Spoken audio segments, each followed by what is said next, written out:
성경 말씀 함께 보시겠습니다. 마가복음 9장 30절에서 37절까지 말씀입니다. 찾으셨으면 한 절씩 교독하여 봉독합니다. 그곳을 떠나 갈릴리 가운데로 지날새 예수께서 아무에게도 알리고자 아니하시니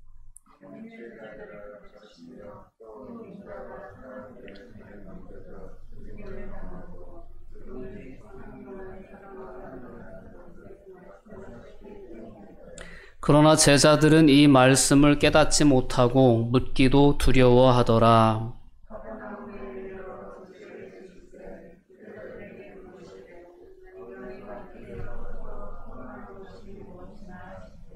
그들이 잠잠하니 이는 길에서 서로 누가 크냐 하고 쟁론하였음이라.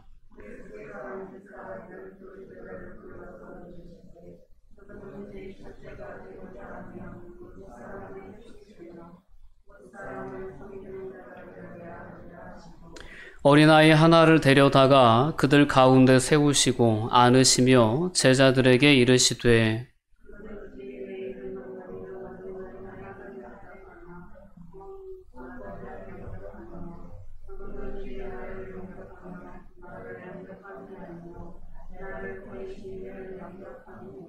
아멘. 명절 잘 보내셨나요?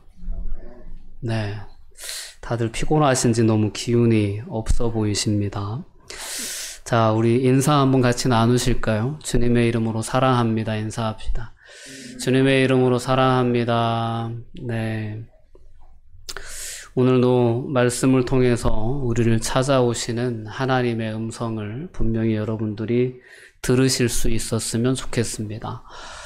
계속되는 예수님의 제자 훈련이 오늘 본문 가운데도 이제 소개되고 있습니다. 이제 가이사랴 빌립보를 떠나서 갈릴리를 통과해서 가버나움에 이르시는 모습이 오늘 본문에는 기록이 되어 있습니다. 이 도중에도 역시 예수님은 끊임없이 제자들을 훈련시키시는 그러한 모습을 봅니다. 제자들을 훈련시키는 과정 가운데에서 계속적으로 예수님께서 기대하시는 제자의 모습은 어떤 모습인가? 제자가 걸어가야 할 길은 어떤 길인가에 대한 주제를 우리에게 분명히 제시해 주고 있습니다.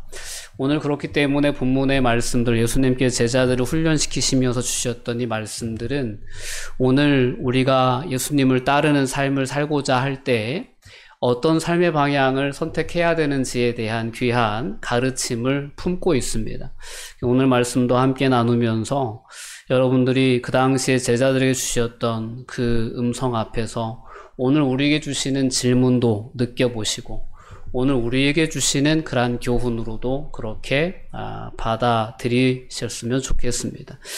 자, 이제 빌립보 지역을 떠나서 예수님께서 갈릴리 가운데로 지나시면서도 아무에게도 알리지 아니하십니다. 왜 그러냐면 제자들을 훈련시키는데 집중하시기 위한 목적이 있기 때문입니다. 그리고 오늘 본문에 보면 두 번째로 예수님께는 제자들에게 인자가 사람들의 손에 넘겨져서 죽임을 당하게 될 것과 죽은 지 3일 만에 살아날 것에 대해서 말씀하시는 그런 상황이었기 때문에 다른 사람들, 제자들조차 이해하지 못하는 그 이야기를 받아들일 수 없는 사람들에게는 함께 할 수 없는 그런 상황이었던 거죠.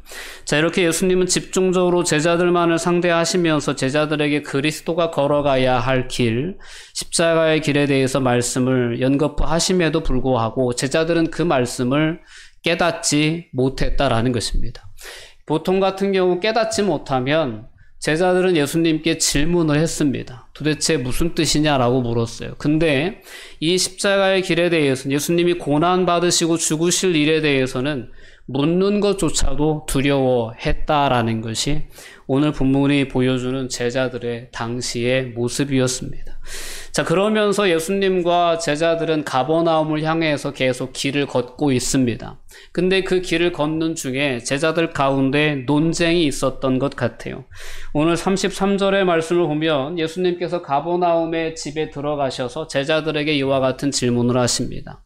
보통 이와 같은 상황에서는 제자들이 먼저 늘 예수님께 질문을 걸어왔었는데 이번에는 거꾸로 예수님께서 제자들에게 질문을 하십니다. 그 질문의 내용은 너희가 길에서 서로 토론한 것이 무엇이냐라는 것입니다. 예수님께서 모르셔서 물으신 것은 아닌 것 같습니다. 근데 예수님께서 또 다른 가르치심을 주시기 위해서 이러한 질문법을 이제 적용하신 거죠. 길에서 너희들 한 얘기가 무슨 얘기냐, 주제가 무엇이었냐라고 물으십니다. 근데 제자들은 이 예수님의 질문 앞에 아무도 대답을 할 수가 없었어요. 그 가운데에는 당황함도 있었고 또는 부끄러움도 있지 않았을까 싶습니다. 예수님이 여태까지 제자들을 집중 훈련시키시면서 제자들에게 집중적으로 말씀하셨던 것은 자기를 부인하고 십자가를 지고 예수님을 따르는 삶에 대한 주제였습니다. 그 주제를 분명히 말씀하셨음에도 불구하고 제자들 사이에 있었던 논쟁은 누가 크냐라는 주제였기 때문에 아무도 우리가 이런 얘기 때문에 함께 논쟁했습니다 라고 예수님께 당당히 얘기할 수가 없는 거죠. 부끄러운 거죠. 당황스럽기도 하고. 근데 오늘 이와 같은 질문이 본문에 있는 제자들에게만 주어진 질문이 아니고 오늘 이 시대를 살아가는 우리에게 주어지는 질문이라고 한번 생각해 봤으면 좋겠습니다. 너희들 서로 논의한 것이 무엇이냐, 토론한 것이 무엇이냐라는 질문 가운데에는 예수님의 이런 질문이 담겨 있다고 생각해 볼 수 있어요. 야, 내가 요즘 가지고 있는 관심사는 무엇이냐? 내가 요즘 간절히 소망하고 바라는 마음의 그 소원은 무엇이냐? 라는 질문과 다르지 않다라고 저는 생각을 합니다. 오늘 본문의 말씀을 통해서 이 시간 우리 가운데 찾아오셔서 우리에게 예수님은 이와 같은 똑같은 질문을 하고 계시다라는 것을 우리가 느낄 수 있었으면 좋겠습니다. 이 시간이 그래서 그 질문 앞에 저희들이 솔직하게 서는 그런 시간이 되었으면 좋겠어요. 예수님, 제 요즘의 최고의 관심사는 솔직히 이렇습니다. 예수님 아시잖아요. 그렇게 우리의 어떤 있는 모습 그대로를 내려놓을 수 있는 시간이 되었으면 좋겠습니다. 제자들 안에 있었던 다툼처럼 누가 예수님 좌우편에 앉을 거냐, 누가 우리 중에 제일 크냐, 높냐라는 주제는 여전히 우리가 살아가는 이 세대 가운데에서 지속되는 그러한 싸움, 다툼이기도 합니다. 우리는 요즘 한참 시끄러운 세상 가운데 살아갑니다. 코로나도 시끄럽고 정치 이슈도 상당히 시끄럽습니다. 끊임없이 뉴스를 가득 채우는 주제는 누가 대통령이 될 것이냐 라는 주제가 요즘 뜨거운 어떤 이슈가 되고 있지 않나 싶습니다. 누구나 다 나라를 더 좋게 만들겠다고, 잘 사는 나라로, 공평한 나라로 만들겠다고 이야기를 하면서 하나 없이 대통령이 되겠다고 많은 사람들이 나서는 그러한 시대 가운데 우리가 있습니다. 누가 높은 자리에 앉을 것이냐, 누가 권력을 차지할 것이냐, 누구에게 그 권력을 위임할 때 우리의 나라는 좀 더 좋아질 것이냐, 우리의 삶이 개선될 것이냐는 우리의 최고의 관심사가 아닐까 싶습니다. 우리가 살아가는 세상 가운데는 늘 이렇게 한정되어진 부를, 한정되어진 그러한 권력을, 명예를 누가 가질 것인가에 대한 그러한 끊임없는 논쟁과 다툼이 있는 세상이 아닌가 싶습니다. 그 논쟁에 어느덧 이 시대를 살아가는 그리스도인들도 깊숙이 발을 들여놓고 있는 것은 아닌가라는 것을 오늘 이 예수님의 질문 앞에서 돌아볼 수 있게 됩니다. 나도 모르게 더 많이 가지려고 하는 욕망에 이끌려서 우리의 삶을 살아갈 수도 있고, 나도 모르게 누군가와 경쟁해서 이기려고 하는, 승리하려고 하는 그러한 이기적인 마음에 사로잡혀서 우리의 삶을 살아가고 있는 순간일 수도 있다라는 것입니다. 근데 그 순간, 그 모든 삶의 순간들 속에서 예수님은 우리의 삶에 찾아오셔서 우리에게 묻고 계신 거예요. 야, 너 요즘 최대의 관심사가 무엇이냐? 무엇을 목적에 두고 삶을 살아가냐라고 물으시는 거예요. 아무런 대답도 하지 못하는 제자들의 모습, 솔직히 우리의 모습이 그와 같은 모습이 아닐까 싶습니다. 그런 제자들을 바닥에 앉히셔요. 가까이 부르십니다. 그리고 예수님께서 그들에게 주신 첫 번째 가르침이 오늘 35절 말씀 가운데 나와 있는 가르침입니다. 예수님께서 제자들을 불러서 말씀하시죠. 뭐라고 말씀하시는 줄 함께 읽어보도록 하겠습니다. 예수께서 앉으사 12 제자를 불러서 이르시되 누구든지 첫째가 되고자 하면 뭇사람의 끝이 되며 뭇사람을 섬기는 자가 되어야 하리라 하시고. 아멘. 예수님이 주셨던 가르침, 예수님은 이미 제자들이 뭐라고 대답을 하지 않아도 제자들 안에 있었던 다툼이 첫째가 되고자 하는 다툼이었다는 사실을 알고 계시죠. 제자들을 담장에 부르셔서 그래, 나한테 할 말이 없지.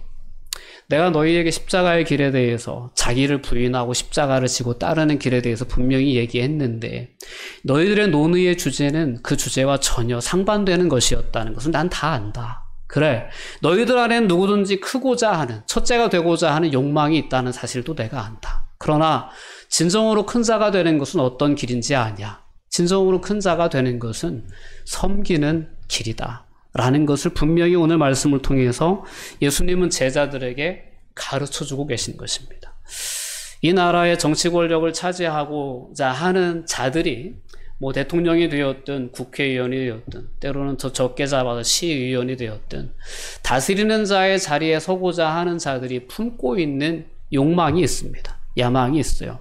그들이 겉으로 드러내는 것은 시민을 위하고 국민을 위하고 국민을 섬기기 위한 종으로 자신이 그 자리에 서고자 한다라고 늘 그렇게 이야기를 하지만 겉으로 드러나는 모든 권력의 모양은 우리가 여태까지 경험해 봐왔던 것처럼 자신의 만족과 자신의 유익에 치우쳐 있다는 것을 우리는 분명히 압니다. 이게 세상의 권력이 가지고 있는 분명한 성격입니다. 예수님을 따르는 제자들 안에 어느덧 알게 모르게 이와 같은 권력의 욕망이 가득 채워져 있다는 사실을 제자들은 분명히 보고 계십니다. 그리고 그러한 어떤 욕망에 대해서 너무 안타깝게 여기시는 거예요. 야, 내가 추구하는 나라는 그런 나라가 아닌데, 내가 걷는 길은 그런 길이 아닌데 너희는 나를 따른다고 하면서 전혀 다른 길을 추구하고 있구나라는 것이 예수님께서 가지셨던 안타까운 마음입니다. 예수님께서 말씀하시는 거예요. 야, 첫째가 되려고 하면 섬기는 자가 돼야 된다. 어린아이 하나를 품에 안으십니다. 37절에 보면 어린아이 하나를 영접하면서 품에 안으시면서 그렇게 말씀하셔요. 누구든지 내 이름으로 이런 어린아이 하나를 영접하면 곧 나를 영접하는 것이다. 그리고 누구든지 나를 영접하는 것에서 그치지 않고 나를 보내신 분 하나님 아버지를 영접하는 것과 똑같다라는 말씀을 하시면서 지극히 연약한 자 하나를 영접하는 것이 나를 더 나아가서는 하나님을 영접하는 것이다라는 말씀을 하시면서 그렇기 때문에 너희들이 세상을 살아가면서 첫째가 되고자 하느냐, 큰 자가 되고자 하느냐, 그러면 그 사람은 먼저 누군가를 섬길 줄 아는 사람이 되어야 된다라는 것이 예수님께서 가르쳐 주신 제자도였습니다. 서로 자기가 높아지려고 하고 자기가 어떤 명예를 차지하려고 하고 자기만 좋은 것을 차지하려고 하는 그러한 관심을 가지고 세상의 질서가 세워질 때에는 그 안에는 수많은 사람들이 가지지 못하고 수많은 사람들이 억압을 받고 탄압을 받는 그러한 안타까운 현실들이 일어날 수밖에 없습니다. 그러한 나라는 하나님의 나라가 결코 아니다라는 것입니다. 하나님의 나라는 그 누구도 아무리 연약한 자라 할지라도 오늘 본문에 나와 있는 어린아이처럼 사람 대접 못 잡고 정말 연약하고 지극히 작은 자라고 할지라도 그들이 섬김을 받는 나라가 하나님의 나라다. 내가 꿈꾸는 나라다라는 거예요. 내가 그리스도가 내가 구원자가 되어서 세워나가고자 하는 하나님의 나라는 그런 나라다 얘들아. 그래서 그런 나라에서는 지도자가 되려면 큰 자가 되려면 아무리 연약한 자라고 아무리 지극히 작은 자라 할지라도 그들을 기꺼이 마음을 다해 섬기려고 하는 자가 그 나라에서는 지도자가 되어야 된다라는 것이 예수님의 분명한 가르치심이셨던 것입니다. 오늘 우리의 관심사가 어디에 있어야 되는가에 대해서 예수님은 분명하게 말씀해 주십니다. 여러분, 경쟁하여서 우리가 비교 우위에 서는 것이 세상에서는 행복의 조건이 될지 모릅니다.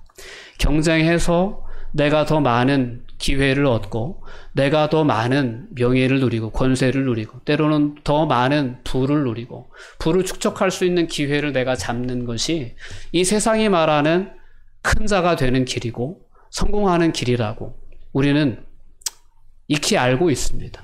근데 그러한 길이 아닌 섬김의 길에 대해서 예수님은 우리에게 말씀해 주시고 우리의 그러한 섬김을 통하여서 하나님의 나라가 확장되어지기를 예수님은 기대하시면서 우리를 택하여 불러주셨다는 것을 우리는 오늘 말씀을 통해 다시 한번 분명히 기억할 수 있었으면 좋겠습니다. 당신의 그 헌신이 당신의 그 섬김이 당신의 그 사랑이 천국에서 해같이 빛나게 될 것이다 라고 하는 그런 찬양을 우리가 앞서 고백을 드렸었습니다. 여러분, 천국을 소망하십니까? 하나님의 나라를 소망하십니까? 그 나라를 소망한다면 우리의 삶의 가치관은 다시금 오늘 말씀 속에 나와 있는 제자들을 향해 주셨던 그 가르침에 집중될 수 있어야 합니다. 그래서 우리가 삶을 살아가면서 우리의 관심사가 참 많이 흐트러져요. 싸워 이기려고 하는 모습으로 흐트러져요. 때로는 내가 취하고 내가 얻으려 하고 내가 누리려고 하는 그러한 관심사에 우리의 많은 마음이 빼앗길 때가 있습니다. 그때마다 우리가 기억해야 할 예수님의 제자도, 예수님의 제자들을 품으시고 제자들 안에 있었던 그 연약함을 용납하시면서 그들을 끊임없이 이끌어 가시고자 하셨던 그 방향을 우리는 다시금 주목해 볼 수 있어야 합니다. 이어지는 37절에서 50절까지의 말씀도 오늘이 제자들의 이와 같은 모습 때문에 이어진 관련된 주제를 품고 있습니다. 38절의 말씀을 보면 요한이 예수님께 이런 고백을 해요. 사도 요한이 뭐라고 얘기하냐면 요한이 예수님께 여짜고 선생님, 우리를 따르지 않는 어떤 자가 주의 이름으로 귀신을 내쫓는 것을 우리가 보았습니다. 그래서 우리를 따르지 않기 때문에 금하였습니다. 그렇게 하지 못하게 했습니다라는 그러한 어떤 고백을 요한이 하는 겁니다. 자, 여기에 보면 방금 앞 구절에서 37절 말씀에서 예수님께서 하신 주제는 영접하는 겁니다. 즉 받아들이는 거예요. 수용하는 겁니다. 근데 요한은 우리를 따르지 않기 때문에 예수님의 이름의 권세를 사용하지 못하게 했다는 것입니다. 이것은 제자들만의 기득권을 유지하고 싶어하는 이기적인 욕망을 비추어낸 모습입니다. 아니, 예수님, 예수 이름의 권세는 우리들에게만 주셨잖아요. 라는 그러한 관점이에요. 그런데 예수님을 따르지 않는 것도 아니에요. 제자들을 따르지 않았다는 이유 때문에 제자들이 금지시켰다는 것입니다. 그러니까 예수님의 이름을 사용하는 권세를 다른 누군가가 누리는 것을 시샘하고 시기하고 질투했다는 표현과 다르지 않다라는 것입니다. 더 나아가서 보면 누군가가 더 큰 하나님의 은혜를 경험하는 것을 시기하고 질투하는 그러한 모습으로까지 우리는 생각해 볼 만한 주제입니다. 근데 이런 행위에 대해서 예수님께서 말씀하신 것이 무엇이냐면 39절 말씀과 40절 말씀을 통해서 예수님이 깨닫게 하신 거예요. 금하지 말아라. 금할 필요가 없다라. 금해서는 안 된다는 거죠. 내 이름을 의탁하여 능한 일을 행하고 즉시로 나를 비방할 자가 없다. 우리를 반대하지 않는 자는 우리를 결과적으로는 위하는 자들이다. 라는 말씀을 하시면서 제자들에게 좀 더 넓게 마음을 열고 좀 더 그들에게 주어진 예수님의 제자로서의 권위, 명예, 이것을 자기들만의 것으로 고집하고 집착하려 하지 말고 이 땅에 예수 그리스도를 믿는 모든 사람이 제자가 된다라는 사실을 그들이 받아들일 수 있도록 예수님은 그들에게 가르침을 주시는 거예요. 그래서 오늘 41절 말씀으로 예수님이 이 가르침을 이어가시는데요. 함께 읽어봅니다. 누구든지 너희가 그리스도에게 속한 자라 하여 물 한 그릇이라도 주면 내가 진실로 너희에게 이르노니 그가 결코 상을 잃지 않으리라 라는 말씀으로 이 가르침을 이어가십니다. 누구든지 그리스도에게 속한 자면 대접을 받을 수 있다. 그리고 그를 대접하는 자는 결코 상을 잃지 않게 될 것이다. 하나님이 기억하신다라고 말씀하시는 거죠. 오늘 예수님의 제자들이 가지고 있었던 헛된 명예에 대한 욕망이 있었습니다. 헛된 높아짐에 대한 그러한 욕망이 있었어요. 여전히 예수님은 십자가의 길을 걸어가시고 섬김의 길을 걸어가심에도 불구하고 예수님을 따른다는 제자들 안에는 이러한 탐욕적인 마음, 이기적인 욕망의 마음이 있었던 거죠. 근데 그들의 마음을 예수님께서는 내려놓으라 말씀하시면서 너희가 품어야 할 마음은 섬김의 마음이고 영접하는 마음이다. 수용하는 마음이다. 예수 그리스도의 이름으로 일컬을 받는 모든 자들을 너희는 형제로 받아들이고 그들이 어떤 연약함이 있다고 해도 아무리 너희가 보기에 작은 자라 할지라도 그들을 섬기고자 하는 마음이 진정 제자들이 품어야 하는 마음이다 라는 것을 분명히 깨우쳐 주시는 거죠. 여러분, 우리는 다시금 이 마음을 회복하고 세상을 살아갈 수 있어야 합니다. 그럼 성도들 중에 이제 막 신앙생활에 발을 디뎌놓는 성도들도 있을 수 있고 시험에 빠져 힘겨워하는 성도들도 있을 수 있고 여러 삶의 어려운 문제들로 인하여 마음에 깊은 근심을 가지고 살아가는 성도들도 있을 수 있습니다. 그 성도들을 대할 때 우리는 오늘 예수님의 말씀을 기억할 수 있어야 합니다. 섬기는 자로 여러분들이 그 성도들 앞에 설 수 있기를 바랍니다. 그 성도들의 형편과 사정과 그런 아픔을 다 그대로 수용하고 받아들이는 자로, 이해하고 위하여 함께 기도해 줄 수 있는 자로 여러분들이 설 수 있는 은혜가 있기를 바랍니다. 오늘 예수님께서 우리에게 기대하시는 제자의 길은 그런 길이었습니다. 그리고 추가적으로 말씀하신 내용이 오늘 42절 말씀이에요. 함께 읽어봅니다.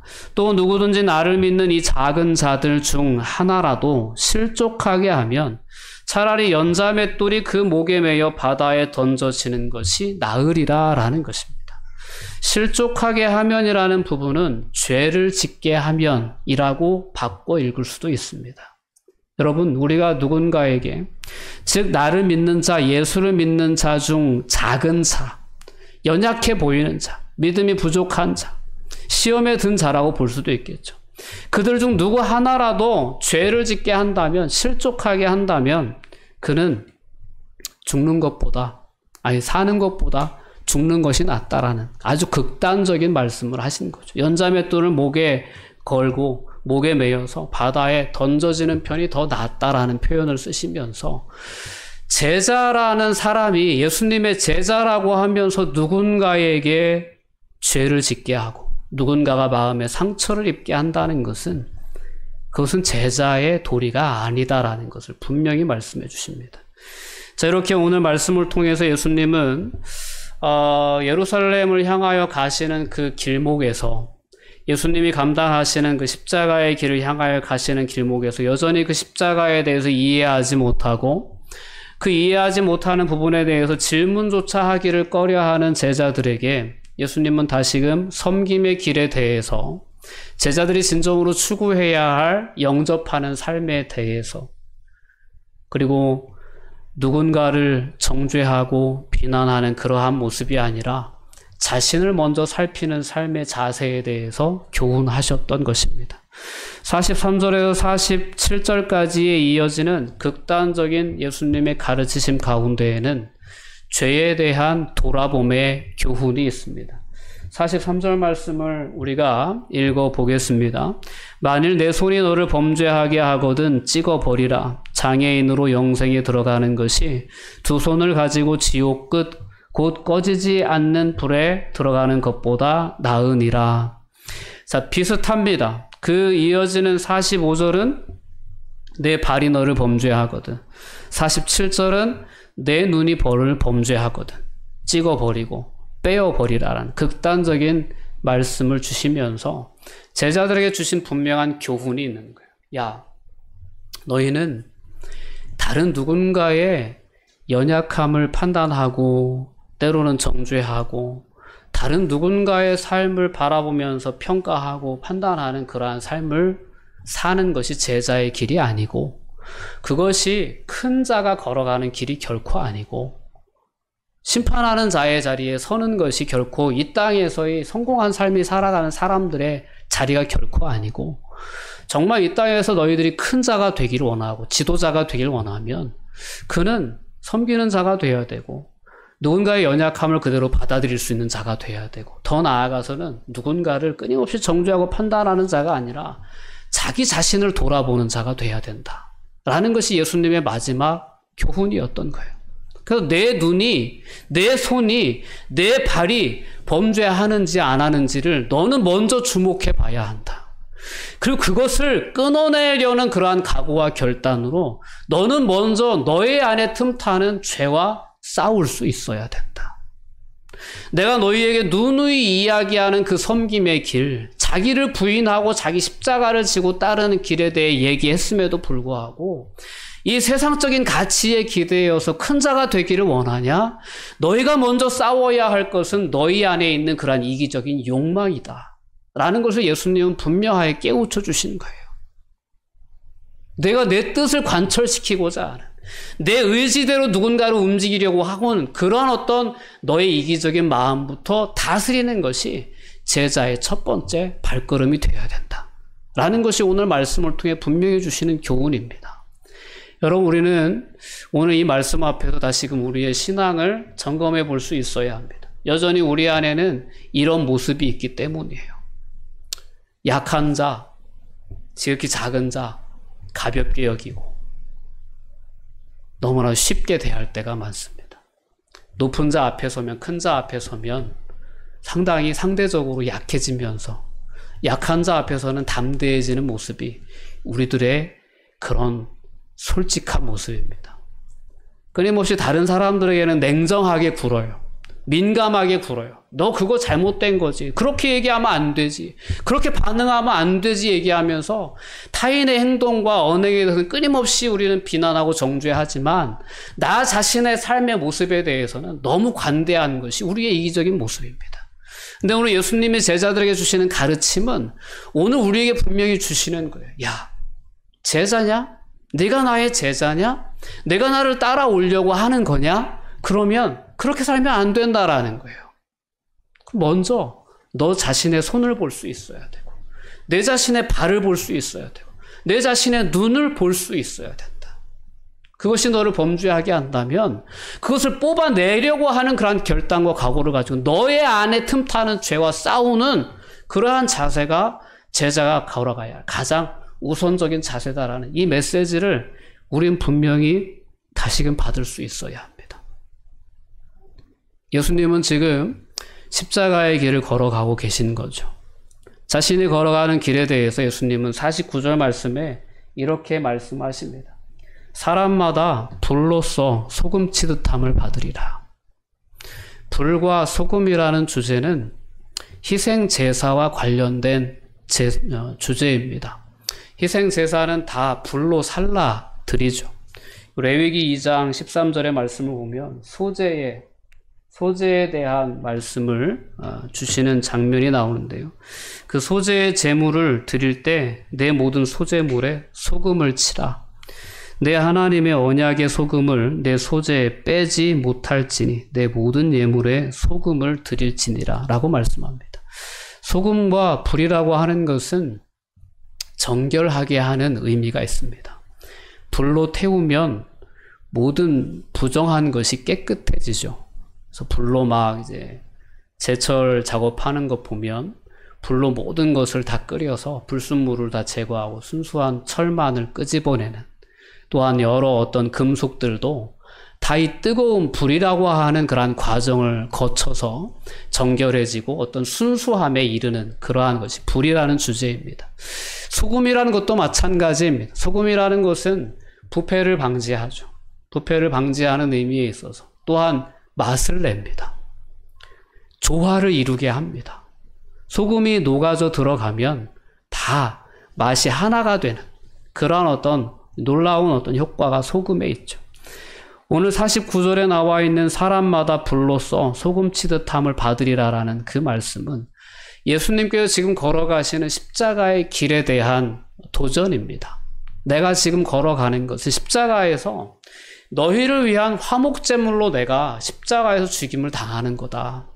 내가 넘겨짐을 당하고 죽임을 당한다는 것이 너희가 상당히 받아들이기 어려운 것 같은데, 내가 걸어가는 길은 내가 친히 너희들 안에 있는 그 죄의 문제를 해결하기 위해서, 너희들 안에 있는 그 이기적인 욕망을 내려놓는 삶을, 즉 하나님의 형상을 회복하는 그 역사를 위해서 내가 친히 화목제물이 되고 희생제물이 되어서 걸어가는 길이다라는 것이 예수님이 말씀하신 거예요. 그러나 이 길이 곧 내가 혼자 걷는 길이 아니다라는 것이 예수님의 말씀의 취지죠. 사람마다 다 이와 같은 길을 걸어가야 될 것이다. 하나님 앞에 서고자 하느냐, 예수님 나를 따르는 길을 너희가 걷고자 하느냐, 그러면 너희도 불로써 소금치듯함을 받는 그 길을 걸어야 된다라는 거죠. 너희도 하나님께서 기뻐 받으시는 거룩한 산 제물이 되기 위해서 불로 연단을 받아야 된다. 끊임없이 소금을 가지고 너희 안에 부패해가는 그 성향과 싸워야 된다라는 것이 예수님의 분명한 부르심이고 초청이었다라는 것입니다. 그래서 오늘 50절 말씀은 소금은 좋은 것이로되 만일 소금이 그 맛을 잃으면 무엇으로 이를 짜게 하겠느냐 라는 도전을 주시면서 너희 속에 소금을 두고 서로 화목하라. 너희는 소금으로 부르심을 받았는데 소금으로서 그 맛을 잃어버린다면 무슨 역할을 할 수 있겠냐? 제자가 아니다라는 거예요. 제자로서의 역할을 전혀 감당할 수 없다라는 것입니다. 너희들이 지금 품고 있는 그 이기적인 욕망 가운데 그대로 머물고자 한다면 제자 될 수 없다. 아무런 유익 줄 수 없다라는 것입니다. 교회가 교회됨의 모습을, 교회가 예수님을 따르는 그 본연의 모습을 잃어버렸다면 교회는 더 이상 세상에 아무 의미 없는 그저 이기적인 공동체로 전락할 수밖에 없다라는 것이 예수님의 분명한 가르치신 거죠. 그렇기 때문에 예수님의 마지막 권면은 너희 속에 소금을 두라는 거예요. 너희 속에 소금을 두라. 그리고 서로 큰 자가 되려고 다투지 말고 화목해라. 내가 너희를 위해서 화목제물이 되어 이 십자가의 길을 걸어가는 건데 너희들 이 길을 왜 깨닫지 못하고 그렇게 여전히 이기적인 욕망에 사로잡혀 다투냐? 그러지 말고 너희 안에 이 소금을 둬라. 그리고 연합해라. 화목해라 라는 것이 예수님께서 오늘 본문을 말씀을 통해 제자들에게 주셨던 마지막 권면의 말씀입니다. 오늘 우리 안에 이와 같은 소금이 있기를 원합니다. 우리는 예수님께서 우리를 세상의 빛과 소금으로 부르셨다는 사실을 기억해야 합니다. 이 어두워진 세상 가운데 예수님이 친히 빛으로 오셨고 이 부패하는 세상 가운데 예수님이 친히 언약적인 소금으로 오셔서 정결케 하셨습니다. 빛을 비추셨어요. 그리고 우리에게 이 땅에 그 예수님의 가치관, 예수님의 제자의 도를 따라 걸어가는 제자들을 세우신 거예요. 그리고 그들에게 친히 말씀하신 너희는 세상의 빛이고 소금이다라고 말씀하신 거죠. 오늘 그 제자들이 걸어가야 할 삶의 모습이 어떤 모습인지를 오늘 예수님의 이 제자들을 향한 가르침 속에서 우리는 분명히 깨닫게 된 줄 믿습니다. 그 깨달음을 붙잡고 저들이 세상을 살아갈 수 있었으면 좋겠습니다. 소금을 마음에 간직하고 예수님의 이와 같은 제자의 가르침을 마음에 간직하고 끊임없이 우리를 타락시키려고 하는 세속적인 가치관과 싸우면서 끊어내는 결단을 하면서 우리가 섬김의 삶을 살기 위해서 연약한 이웃을 품고 용납하고 영접함으로 말미암아 예수님 영접하고 하나님 영접하는 삶의 방향을 선택하면서 다른 사람을 향하는 끊임없는 정죄의 시선을 나 자신에게 돌려서 나 자신을 먼저 살피는 삶을 살아가는 그러한 모습으로 우리에게 주어진 제자의 길 우리가 완주해 나갈 수 있었으면 좋겠습니다. 그래서 여러 갈등의 요인들이 여러 어떤 세상의 가치관들이 우리의 삶을 공격해 옵니다. 우리의 교회 공동체를 공격해 와요. 그러나 그 모든 공격 가운데 우리가 설 수 있는 유일한 비결은 바로 예수님이 가르침, 이 소금에 있습니다. 이 소금을 여러분들의 마음에 두시고 이 소금으로 부패한 그러한 모든 움직임들, 그러한 세상의 영향력들과 싸워서 끝까지 정결함 가운데 여러분들이 서 가실 수 있기를 주님의 이름으로 권면드립니다. 기도하시겠습니다. 사랑과 은혜가 충만하신 아버지 하나님, 감사와 영광을 돌려드립니다. 저희들 얼마나 연약하고 저희들 얼마나 이기적인 존재인지 모릅니다. 오늘 예수님 똑같이 우리에게 부르신다면 우리도 아무런 대답을 할 수 없는 그러한 연약한 존재들임을 깨닫습니다. 하나님, 오늘 본문 말씀을 통해 제자들에게 주셨던 그 예수님의 제자도의 가르침, 다시금 저희들에게 허락해 주시고 품게 하심을 감사합니다. 이 말씀을 가볍게 지나치지 않게 해주시고 진심으로 우리의 마음 중심에 품게 해주셔서 오늘 하나님께서 기대하셨던, 예수님께서 기대하셨던 제자 공동체를 저희 한길교회가 세워나갈 수 있도록 붙잡아 주시옵소서. 섬김의 공동체가 되게 하여 주시옵소서. 연약한 자라 할지라도 기꺼이 품고 함께 아파하며 함께 위로할 수 있는 공동체가 되게 하여 주시옵소서. 비난의 잣대를 다른 누군가에게 적용하기보다 나 자신을 먼저 돌아볼 수 있는 그러한 공동체가 되게 하여 주시옵소서. 그리하여 하나님께서 꿈꾸셨던, 예수님께서 꿈꾸셨던 그 나라를 세워가는 믿음의 공동체가 되게 하여 주시옵소서. 예수님의 이름으로 기도하옵나이다. 아멘.